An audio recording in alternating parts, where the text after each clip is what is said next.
Movie के start में हम बीच को देखते हैं जहाँ पर एक टर्टल रोड क्रॉस कर रहा था। तभी हमें वहाँ एक टर्टल नजर आता है जिसका नाम सैमी है। सैमी आज ग्रैंडपा बनने वाला था, इसलिए वह बहुत खुश था और वो अपनी कहानी सुनाने लगता है और वह बताता है कि आज से तकरीबन 50 साल पहले मैं भी यही पैदा हुआ था और उस टाइम ये जगह बिल्कुल सूखे हुए रेगिस्तान जैसी थी और जिस टाइम में पैदा हुआ था उस टाइम पैदा होने वाले सारे टर्टल अपने एक से निकलकर पानी में जाने लगता है, लेकिन सैमी गड्ढे से बाहर नहीं निकाल पा रहा होता, जिसकी वजह से वो बहुत अपसेट हो जाता है। और तभी वहाँ एक सीगल आ जाती है जो उसे अपनी चोंच में उठाकर वहाँ से ले जाती है, लेकिन सैमी अपनी जान बचाने के लिए किसी तरह से खुद को उससे छुड़ा लेता है, जिसकी वजह से वो नीचे गिर जाता है और वहाँ उसे एक शैली नाम की सी टर्टल मिलती है। शैली सैमी से पानी में चलने को कहती है, लेकिन उस टाइम सैमी इतना थक चुका था कि वह चल भी नहीं पा रहा था। जिसके बाद शैली अपने फैमिली के साथ पानी में चली जाती है। रात को सैमी को एक डरावना ख्वाब नजर आता है, जिसकी वजह से उसकी आंख खुल जाती है और रात को उस बीच पर वो खुद को अकेला देखकर बहुत परेशान हो जाता है। अगर आपको ये वीडियो अच्छी लग रही है तो मेरे चैनल को सब्सक्राइब करना बिल्कुल भी मत भूलना।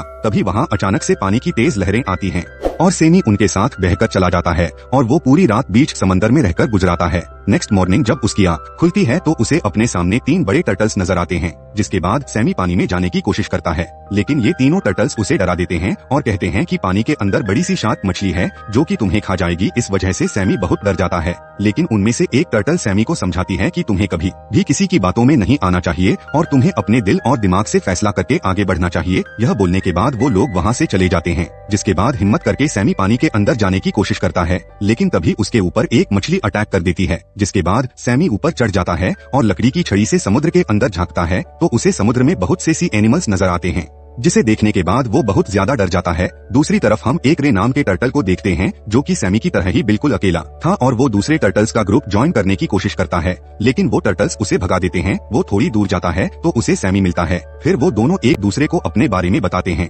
जिससे उन्हें पता चलता है कि वो दोनों एक ही दिन और एक ही बीच पर पैदा हुए थे और इस वजह से वो दोनों एक दूसरे को अपना भाई मानने लगते हैं। इसके बाद ये दोनों काफी एंजॉय करते हैं और मिलकर पानी के अंदर भी जाते हैं और ऐसे ही मस्ती करते हुए यह लोग एक साथ काफी टाइम स्पेंड करते हैं। दोनों काफी बड़े हो जाते हैं। सैमी रे से कहता है कि अब हम काफी बड़े हो गए हैं और अब हमें अपनी पार्टनर ढूंढ लेनी चाहिए, जिस पर रे सैमी से कहता है कि तुम्हें किस टाइप की पार्टनर पसंद है, जिसमें सैमी उसे शैली के बारे में बताता है जिससे वह बचपन से प्यार करता था और सैमी उसे यह भी बताता है कि एक बार शैली ने मेरी जान भी बचाई थी। रे उसे कहता है कि यह ओशियन काफी छोटा है और तुम्हें तुम्हारा ट्रू लव एक दिन जरूर मिलेगा। फिर एक दिन रे सैमी को अपने दोस्त के पास मिलने लेकर जाता है और वहाँ पर यह तीनों काफी मस्ती करते हैं, लेकिन तभी वहाँ समुद्र में ऑयल वेस्टेज मिलना शुरू हो जाता है जो कि समुद्री जानवरों के लिए बहुत ही हार्मफुल था। जिसके बाद सैमी और रे बाहर पता लगाने जाते हैं कि ये तेल कहाँ से आ रहा है। उन्हें वहाँ पता चलता है कि एक तेल से भरा शिप समुद्र में पलट गया है और वो लोग यहाँ पर पहली दफा इंसानों को देखते हैं और यही से उनका बुरा टाइम शुरू हो जाता है। एक दिन ये दोनों साथ में सो रहे थे कि अचानक से उनकी बोट टूट जाती है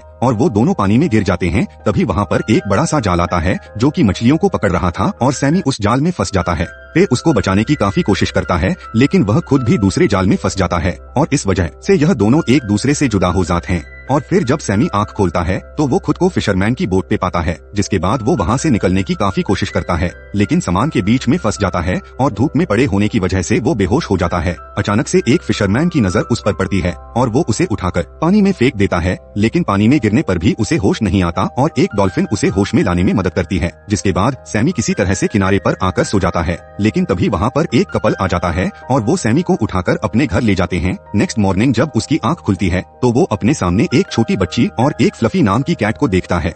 वह लोग सैमी को खाना भी देते हैं, लेकिन ये देखकर फ्लफी को बहुत ज्यादा गुस्सा आने लगता है। जिसके बाद फ्लफी सैमी को डरते हुए कहती है कि तुम्हें इंसानों पर भरोसा बिल्कुल नहीं करना चाहिए, क्योंकि किसी भी टाइम यह तुम्हें अपने मुंह का निवाला बना सकते हैं। नेक्स्ट सीन में हम उस छोटी बच्ची को उसकी मॉम के साथ देखते हैं और उसकी मॉम उसे स्टोरी सुना रही थी। जिसके बाद फ्लफी सैमी से एक बार फिर जाकर पूछती है कि तुम्हारा यहाँ से भागने का क्या प्लान है, लेकिन सैमी उसे कोई जवाब नहीं देता। जिसके बाद फ्लफी उसे बताती है कि मैं भी तुम्हारी तरह एक ओशियन से आई हूँ। जिसे सुनने के बाद सैमी काफी ज्यादा खुश हो जाता है, क्योंकि उसे पता चला है कि दुनिया में बहुत सारे ओशियन हैं। नेक्स्ट डे सैमी वीर नाम की एक टर्टल से मिलता है जो सैमी से काफी बड़ी थी और उसे समझाती है कि यहाँ हमें बिजनेस प्रोडक्ट के तौर पर रखा जाता है और तुम्हें यहाँ किसी तरीके से निकलकर अपने घर जाना चाहिए। अगले दिन वो लोग सैमी को और ज्यादा प्यार से रखते हैं, जिस पर सैमी वीर से कहता है कि इंसान भी अच्छे हो सकते हैं, लेकिन फ्लफी उसे फिर से भड़काने लगती है और कहती है कि आज ये लोग ऐसा इसलिए कर रहे हैं क्योंकि आज क्रिसमस डे है। दूसरे दिन हम इन लोगों को देखते हैं जो कि वीर आजाद कर देते हैं, क्योंकि सैमी और वीर मैट नहीं हो सकते थे।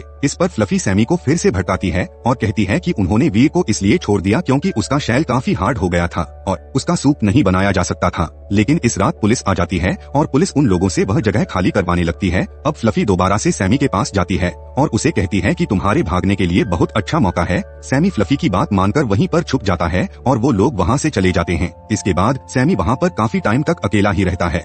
लेकिन एक दिन वो हिम्मत करके पानी के अंदर चला जाता है और भूखा होने की वजह से वो वहाँ पर लकड़ियाँ खाने लगता है। समुद्र में बहुत ज्यादा कचरा था, इतने में एक प्लास्टिक उड़कर आता है और उसके मुंह को कैद कर लेता है। जिसके बाद वहाँ पर वीर आ जाती है और वो उसे बचा लेती है। सैमी उससे दोबारा मिलकर बहुत खुश होता है। इसके बाद वीर सैमी को पानी की काफी अंदर लेकर जाती है और वहाँ जाकर सैमी पेट भर कर सी फूड खाता है। सैमी को वहाँ एक आवाज सुनाई देती है और जब सैमी चेक करने जाता है तो वहाँ एक और टर्टल थी जिसके पीछे शार्क लगी हुई थी। जिसके बाद सैमी उसकी मदद करने लगता है और वह दोनों शार्क से बचते हुए एक होल में जाकर छुप जाते हैं। जिसके बाद वीर जाती है और वो किसी तरह से उस शार्क को वहाँ से भगा देती है। इसके बाद उस टर्टल से बात करते हुए सैमी को पता चलता है कि वो तो शैली है जिसे वो पहले से जानता था और बरसों से ढूंढ रहा था। वो दोनों एक दूसरे से मिलकर बहुत खुश होते हैं और तब वीर भी वहाँ से चली जाती है ताकि वो दोनों थोड़ा टाइम एक साथ स्पेंड कर सकें। वो दोनों थोड़ा टाइम अकेले स्पेंड करते हैं जिसे देखकर सैमी को लगता है कि भले लाइफ में कितने ट्रबल्स क्यों ना आए, लेकिन एक दिन सब कुछ ठीक हो जाता है। इसके बाद सैमी शैली को बताता है कि मैं पूरी दुनिया घूमना चाहता हूँ और वो उसके बारे में शैली से भी पूछता है और शैली भी उसके साथ चलने के लिए तैयार हो जाती है। लेकिन इसके लिए उन्हें एक सीक्रेट पैसेज ढूंढना होगा जिसके लिए वह दोनों साथ में निकल जाते हैं और फिर एक भूत वाली जगह पर पहुँचते हैं। वहाँ उन्हें बहुत सारी क्रिएचर्स मिलते हैं। वहाँ उन्हें मगरमच्छ भी मिलता है और पिराना मछली भी मिलती है। पिरान्हा मछली उन्हें घेर लेते हैं, लेकिन तभी एक पक्षी उसे पानी से निकालकर अपने घोंसला में ले जाता है और पेड़ के ऊपर सैमी को एक शिप नजर आती है।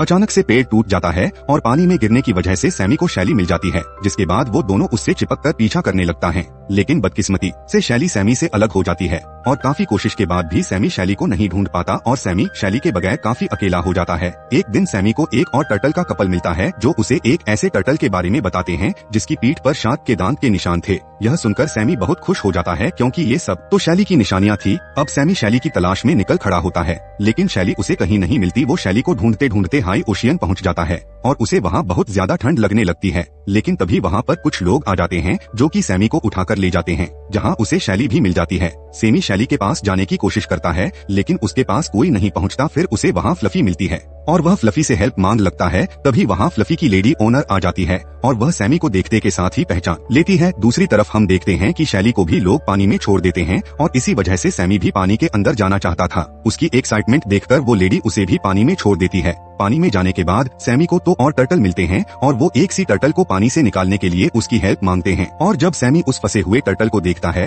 तो वो दोनों एक दूसरे को देखकर बहुत खुश हो जाते हैं क्योंकि वो सैमी का पुराना दोस्त रे था। वो तीनों किसी तरह से रे को बाहर निकाल लेते हैं। जिसके बाद रे सैमी को ले जाकर रीता नाम की टर्टल से मिलाता है जो कि उसकी पार्टनर थी, जहाँ सैमी रीता को शैली के बारे में बताता है। रीता सैमी को बताती है कि मैंने शैली को थोड़ी देर पहले यही देखा था और अब वो यही रहती है। जब सैमी शैली को देखने जाता है तो वो एक दूसरे टर्टल के साथ थी, जिससे सैमी को लगता है कि वह उसका नया पार्टनर है और वह वहाँ जो कुछ भी देखता है वह सारी बातें उन दोनों को बता देता है। तो रीता उसे बताती है कि वो दूसरा टर्टल रोबी है जो कि हर दूसरे टर्टल से फ्लर्ट करता है और वो ऐसा सबके साथ करता है। यह सुनने के बाद सैमी काफी ज्यादा खुश हो जाता है और वह भागते हुए शैली के पास जाने लगता है, लेकिन बदकिस्मती से शैली के पीछे एक शार्क लगी हुई थी और इस बार भी सैमी उसे बचा लेता है। जिसके बाद वो दोनों दोबारा मिलकर बहुत खुश होते हैं और एक दूसरे के पार्टनर बन जाते हैं। इसके बाद हम प्रेजेंट का सीन देखते हैं जिसमें बहुत सारे टर्टल्स एक में से बाहर निकल गए थे और रे और सैमी उन छोटे टर्टल्स को रोड क्रॉस करवा रहे थे। उसके बाद सैमी को गड्ढे में एक छोटा टर्टल मिलता है जो कि गड्ढे में फंसा हुआ था और वो छोटा टर्टल सैमी से हेल्प मांगता है और उसे देखकर सैमी को अपना बचपन याद आ जाता है। सैमी उसे बाहर निकाल लेता है और वह टर्टल फिर पानी में चला जाता है